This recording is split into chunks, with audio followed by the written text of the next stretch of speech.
Razar did not rule with laws, he ruled with numbers. For him, the world was not made up of men and women, but of things to buy. He owned 300 horses, 50 palaces, and 12 wives. But that day he wanted a 13th. In the marketplace, he did not see a woman. He saw a rare object. She has a proud look. I like to break proud things. How much?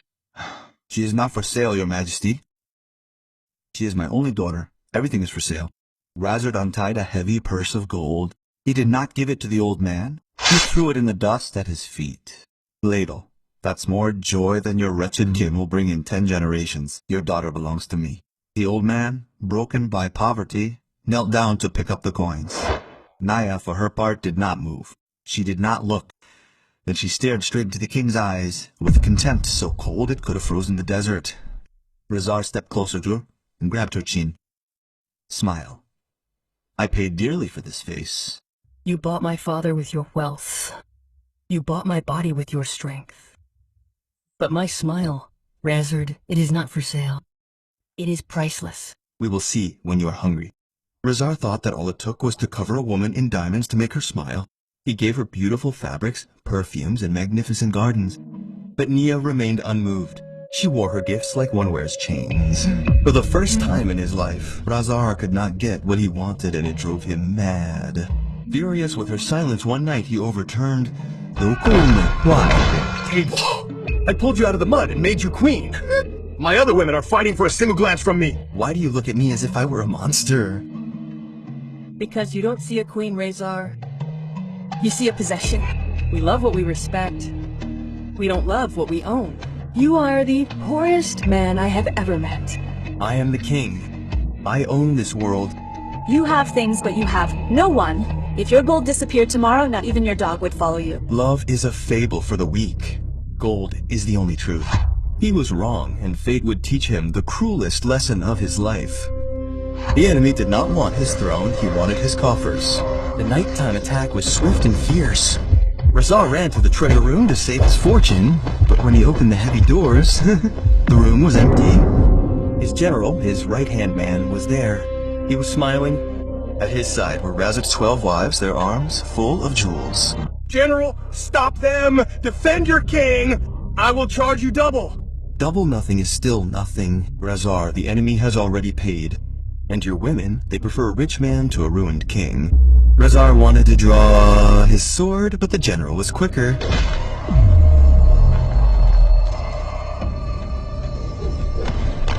There is your new crown, beggar. They dragged him outside. They threw him into the garbage pit outside the ramparts in the pouring rain. Disrobed, wounded in spirit, humiliated, he crawled through the mud. He called for help, but no one came. When he woke up, the silence was terrifying. He was alive, but he had become what he despised most in the world, a beggar. He lay there for days. Hunger twisted his stomach. He collapsed under a dead tree, waiting for the end. A shadow approached.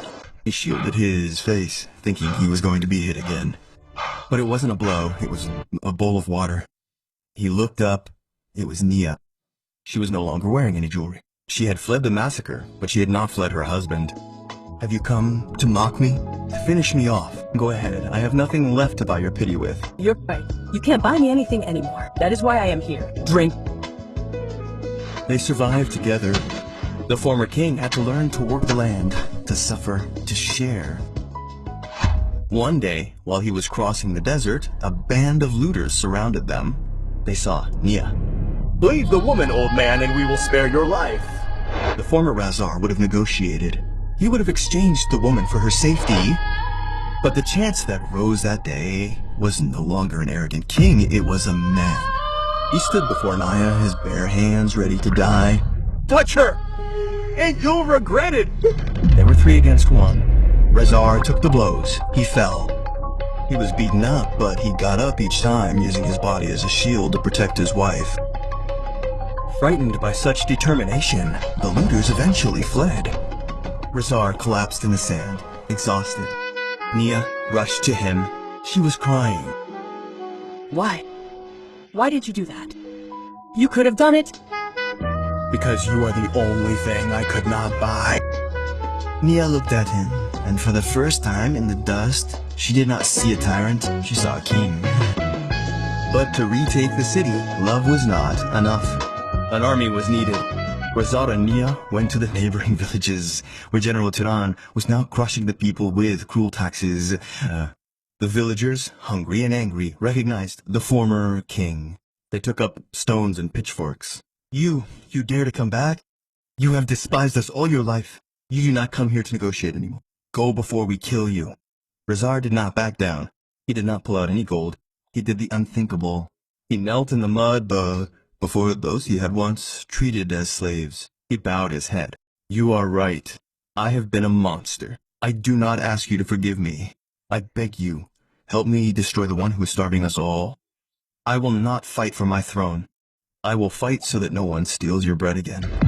At that moment, the general's tax collectors arrived to plunder the few remaining grains violently, shoving an old man who was trying to protect his bag. Razar jumped to his feet. He did not wait. He charged alone against the armed soldiers to defend the old man.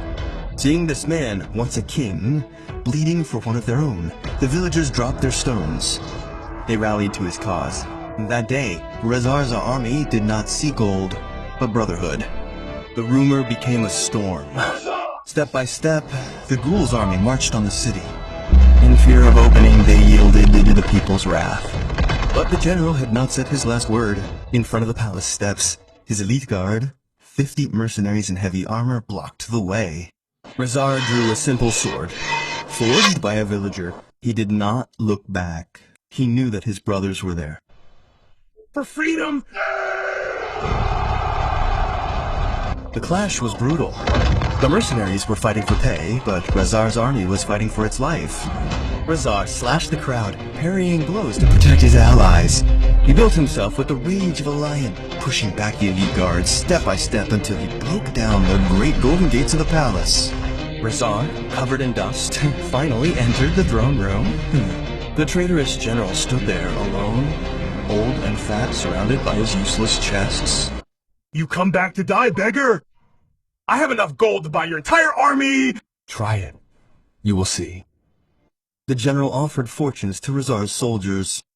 None moved. They were not fighting for pay, they were fighting for the man. Razar stepped forward and disarmed the traitor. The general crawled toward his chests in terror. Please, take everything. Take my gold. Take the kingdom. Just let me live. Keep your stones. They are too heavy for a free man. He did not kill him. He had him thrown outside the walls with his bags of gold into the same pit where he had once landed. Razar returned to the throne. He did not have the walls rebuilt in gold. He kept the throne simple in wood. At his side, Nia reigned. She wore no diamonds, but she smiled.